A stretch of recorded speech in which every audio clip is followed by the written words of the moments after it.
77 চলছে। 77 বছর বয়স। এই বয়সে তার দেখার মতো কেউ নেই। আপনার বাসা কোথায় চাচা? পলিয়াটে কাছে।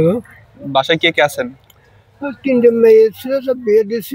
ছেলে ছিল মারা গেছে, ক্লাস 9-এ পড়তো, 3 বছর মারা গেছে। কিভাবে মারা গেল? অসুখ হইল। ও আচ্ছা।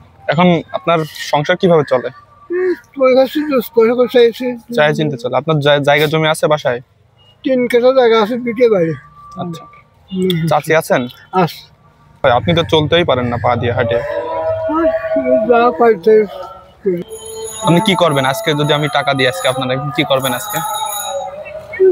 চাল মাল কিনবেন। তাহলে 5 কেজি চালের টাকা দিতেন। 5 কেজি চাল কিনে নেন। চাল আছে বাসায়? চাল আছে, 1.5 কেজি আছে। তাহলে 5 কেজি চাল কিনে নেন, ঠিক আছে? আমি যে টাকাটা দিচ্ছি এটা টাকা দিয়ে 5 কেজি চাল কিনবেন, ওকে? 5 কেজি চাল 350 টাকা লাগবে। 300 টাকা ধরেন আর 50 টাকা।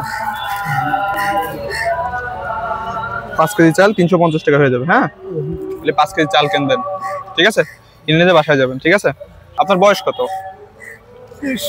77 চলছে। 77 বছর বয়স। এই বয়সে তার দেখার মতো কেউ নেই, তাই না চাচা? বাসায় ছেলে পেলে নাই। আপনারা কয় ভাই? 3 ভাই ছিল, তাই 1 ভাই আছে। মানে আপনি একাই আছেন, আপনার আর কেউ নাই, তাই না? তাইলে আর কি, আর কিছু বলার না। আপনি হচ্ছে বাসায় গিয়ে সুন্দরভাবে খেয়ে নেন। আমার জন্য দোয়া করেন, ঠিক আছে? আলহামদুলিল্লাহ। ঠিক আছে, যান তাহলে। ঠিক আছে, দোয়া করে দিও না আমার জন্য, ঠিক আছে।